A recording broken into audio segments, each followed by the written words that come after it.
मेरी विधवा बुआ की बेटी से मुझे बहुत लगाव था। जब वह बड़ी हुई तो मैं उसे लपट झपट की नजर से देखने लगा। फिर मैंने उसे पटाया और उसके साथ वो सब कैसे किया जानते हैं इस कहानी में। दोस्तों, कैसे हैं आप लोग? मेरा नाम लकी है और मेरी उम्र 22 साल है। मेरी हाइट 5 फुट 9 इंच है। रंग गोरा है और मैं राजस्थान का रहने वाला हूँ।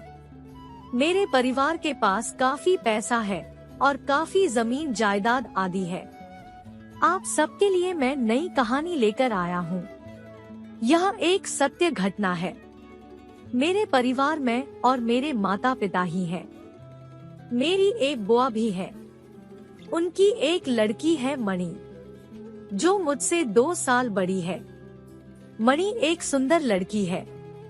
बचपन से ही उसे डायबिटीज की बीमारी है, जिसके कारण उसमें काफी कमजोरी है, पर फिर भी 1 नंबर की है। मणि जितनी ही दुबली पतली है, उतनी ही वह सुंदर भी है। उसकी पतली कमर देखकर और छोटे छोटे जापानी टीले देखकर कोई भी उसकी बिना धोई तरबूज खाने को मर मिटे। मेरी इस बात से आपको उसकी खूबसूरती का अंदाजा हो गया होगा। अब मणि और मेरे बीच कैसे क्या हुआ था, आप वह कहानी सुनिए। मेरी बुआ ने अपनी शादी अपनी मर्जी से एक गरीब आदमी से की थी, जिस कारण मेरे पिता बुआ से बात नहीं करते थे।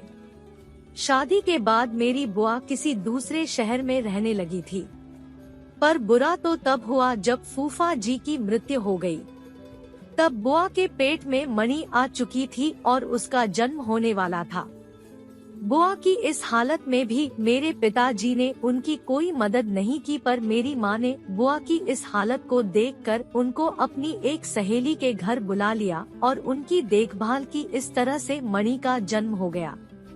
मणि का जन्म होने के कुछ समय बाद बुआ उसको लेकर किसी दूसरे शहर में रहने लगी।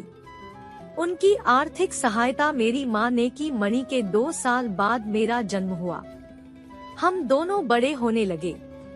कभी बुआ हमारे घर मिलने आती तो कब मम्मी और मैं बुआ से मिलने जाते। हम दोनों जवान हो गए थे। मुझे बुआ की लड़की मणि बहुत पसंद थी। यह समझ लो कि वह मेरे सपनों की राजकुमारी थी। उसके अलावा मैंने किसी और लड़की के बारे में सोचा भी नहीं, पर कभी अपने दिल की बात उससे नहीं कह सका। मणि का और कोई भाई बहन न होने के कारण वह मेरी बहुत परवाह करती थी। जब भी मैं बुआ के यहाँ जाता, मणि बहुत खुश होती। बुआ जी तो अपने काम पर चली जाती थी, क्योंकि घर में कमाने वाली वे अकेली थी। मणि अक्सर मुझे अपने पास रहने का बोलती रहती थी। जब भी मैं वहाँ से आने लगता तो वह उदास हो जाती। ऐसे ही दिन निकलते गए। एक दिन पिताजी ने मुझे पढ़ाई के लिए विदेश भेजने का प्रोग्राम बना दिया। जब मणि को यह बात पता चली तो वह रोने लगी। वह बोली, भाई तुम्हारे बिना मैं अकेली रह जाऊंगी। मैंने उसे समझाया कि मुझे अपनी पढ़ाई के लिए जाना ही होगा। किसी तरह वह मान गई और बोली, भाई तुम वहाँ जाकर मुझे भूल ना जाना। मैंने कहा, मैं तुम्हें कैसे भूल सकता हूँ, तुम तो मेरी प्यारी दीदी हो। तो वह हंसने लगी और बोली, मैं 1-2 साल ही बड़ी हूँ तुमसे। बड़ा आया दीदी का छुटकू। ऐसा बोलकर वह चली गई। मैं उसे जाते हुए देखता रहा। मैंने मन में सोचा कि अगर मेरा बस चलता तो मैं तुमसे ही शादी करता मणि, पर पता नहीं नसीब में क्या लिखा है। फिर मैं अमेरिका चला गया। इसके 1 महीने बाद मणि का फोन आया कि बुआ ने उसकी शादी तय कर दी है। मणि ने लड़के की फोटो भेजकर पूछा कि कैसा है। मुझ पर तो मानो दुखों का पहाड़ टूट पड़ा था। मैंने बेमन से कह दिया कि अच्छा है।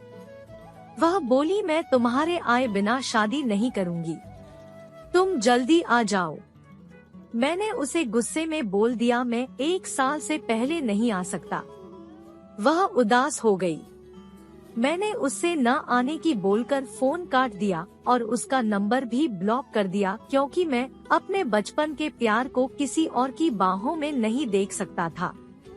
ऐसे ही एक दिन माँ का फोन आया कि बुआ जी ने आत्महत्या कर ली है। मुझे यह सुनकर बहुत बुरा लगा। मैं स्वदेश वापस आ गया। जब मैं घर आया तो मणि हमारे घर में ही थी। वह मुझे देखकर मेरे गले से चिपक गई और रोने लगी। वह रोती हुई बोली, भाई मैंने तुम्हें कितनी बार फोन किया, तुमने मेरा फोन क्यों नहीं उठाया? मुझे अपने आप पर बहुत गुस्सा आया। मैंने मणि को चुप कराया और उससे कहा, अब मैं आ गया हूँ, सब ठीक हो जाएगा। मैंने मालूमात की तो पता चला कि मणि की ससुराल वाले दहेज के लिए मणि को मारते पीटते थे, इसलिए बुआ जी ने अपना सब कुछ बेचकर दहेज का पैसा दे दिया था। पर उसके बाद भी उन्होंने मणि के हाथ पैर जला दिए और उसे घर से निकाल दिया। जब कोई भी उनकी मदद के लिए नहीं आया तो बुआ जी ने सुसाइड कर लिया था। अब मणि अकेली रह गई थी। मेरे पिताजी ने भी कोई मदद नहीं की, पर मेरी माँ मणि को अपने पास ले आई। बुआ जी के गुजरने के बाद मणि एकदम अकेली रह गई थी और वह बहुत उदास रहने लगी थी। मेरी माँ ने मणि के ससुराल वालों के खिलाफ शिकायत कर दी थी। मणि का तलाक करवा दिया था।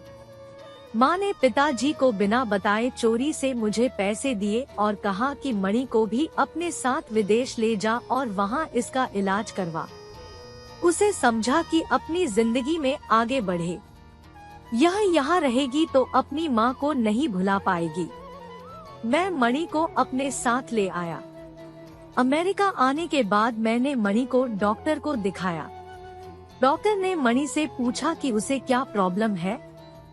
मणि ने पहले तो मेरी ओर देखा और धीरे से कहा कि उसकी छाती में दर्द होता है और लघुशंका के बाद सफेद पानी आता है।